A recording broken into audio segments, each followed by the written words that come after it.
Assalamualaikum warahmatullahi wabarakatuh. Perkenalkan, nama saya Nur Wakia Hafid. NIM B23065537. Dosen pengampu Ibu Kasmayani Esset MKep. Di sini saya akan membuat edukasi video singkat untuk memenuhi tugas mata kuliah Askep Pranikah dan Prakonsepsi. Selamat menyaksikan. Apa itu prakonsepsi? Prakonsepsi merupakan penggabungan dua kata, yaitu pra yang berarti sebelum, konsepsi yang berarti pertemuan sel telur wanita dan sel sperma pria. Prakonsepsi adalah masa sebelum terjadi pertemuan sel telur atau diasumsi sebagai wanita usia subur yang siap menjadi seorang ibu.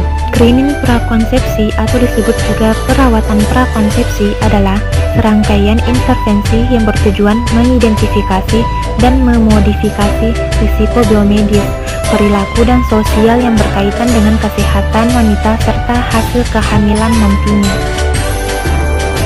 Kesehatan prakonsepsi adalah kondisi kesehatan orang tua sebelum terjadi pembuahan. Kesehatan prakonsepsi harus tetap dioptimalkan sekalipun perempuan tidak merencanakan kehamilan. Mengingat banyak perempuan yang tidak menyadari bahwa dirinya hamil, padahal dirinya tidak merencanakan kehamilan. Adapun tujuan screening prakonsepsi yaitu 1. Agar pasangan memiliki pengetahuan, sikap, dan perilaku yang baik terkait kesehatan sebelum kehamilan. 2. Agar calon ibu memasuki kehamilan dalam kondisi kesehatan yang optimal. Dan yang terakhir, untuk menurunkan risiko kehamilan yang tidak diharapkan dari riwayat kehamilan sebelumnya dengan melakukan persiapan sebelum kehamilan. Apa saja kondisi yang perlu diperhatikan bagi perempuan yang berencana hamil? Ada banyak kondisi yang memerlukan perhatian khusus bila seorang perempuan berencana hamil. Secara umum, calon wanita hamil dikatakan berisiko tinggi jika terdapat paling tidak satu dari beberapa kondisi di bawah ini. Pertama, usia. Mengapa usia?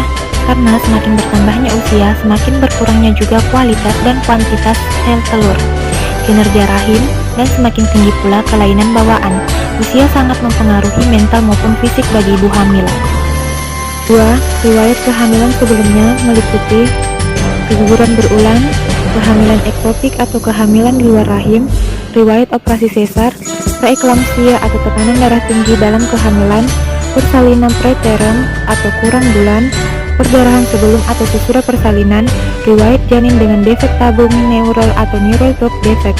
3. Menderita atau memiliki riwayat medis seperti hipertensi kronik atau tekanan darah tinggi yang sudah menahun, diabetes mellitus atau penyakit gula, epilepsi, penyakit jantung dan pembuluh darah, asma, trombofila atau gangguan pembekuan darah, penyakit ginjal, hepatitis B atau C, anemia, penyakit tiroid, penyakit jaringan ikat seperti rheumatoid arthritis, lupus, masalah psikiatri atau kejiwaan, kanker, penyakit infeksi, maupun penyakit menular seksual. Memiliki riwayat penyakit genetik seperti thalassemia, fenilketonuria, dan lainnya.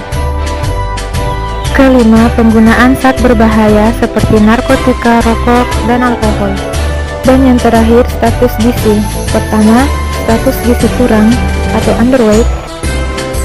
Dan yang terakhir, status gizi lebih overweight atau obesitas.